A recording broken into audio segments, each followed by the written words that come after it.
তোমার মাপের হয়নি সবাই, তুমিও হওনি সবার মাপে। তুমি মরো কারোর ঠেলায়, কেউ বা মরে তোমার চাপে। তবু ভেবে দেখতে গেলে এমনি কিসের টানাটানি? তেমন করে হাত বাড়ালে সুখ পাওয়া যায় অনেকখানি। মনেরে তাই কহ যে, ভালো মন্দ যাহাই আসুক, সত্যের লও সহজে।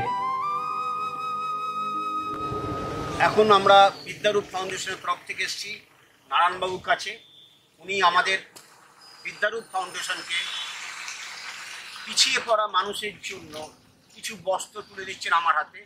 তারই আপনারা ছবি দেখতে পাচ্ছেন। আমরা সত্যি উনি একজন সীমিত ক্ষমতার মধ্যে একটা সামান্য সিকিউরিটির কাজ করেন। ওই সীমিত ক্ষমতার মধ্যে ওনার যে এইরকম মানবতা, সেই মানবতা আমরা ভবিষ্যৎ প্রশংসা করি। আগামী দিনে ওনার মঙ্গল হোক, ওনার সুখ সমৃদ্ধি ঘটুক, উনি সুখে থাকুন, ওনার আরোগ্য লাভ করুন, সুস্থ সবল শরীর উনি যেন বিরাজ করেন। নারায়ণবাবু, এই যে আপনি এই ধরনের একটা কাজে আপনার ইচ্ছা হলো যে না আমিও মানুষের জন্য কিছু করি, হঠাৎ কেন আপনার মনের মধ্যে এই চিন্তা উদ্ভূত হয়?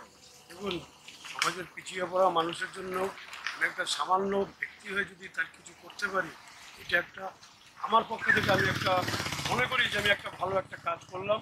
আগামী দিনে আমি এই কাজ থেকে আমার খুব ভালো লেগেছে। আমি আগামী দিনে আপনাদের পাশে থাকার জন্যে চেষ্টা করব, যাতে আমি আপনাদের পাশে থাকতে পারি। এরকম ছোট পিছিয়ে পড়া মানুষের জন্য যদি আমি কিছু করতে পারি, সেটাই হবে আমার জীবনের একটা লক্ষ্য। মানুষের ভালো হোক, মানুষের মঙ্গল হোক, আমি সর্বদা এইটাই কামনা করি, যাতে মানুষ একটু ভালো থাকতে পারে। ঠিক আছে, অনেক অনেক ধন্যবাদ আপনাকে। ঈশ্বর করুন আপনার এই মন আরও বেশি উদার হোক। ঠিক আছে।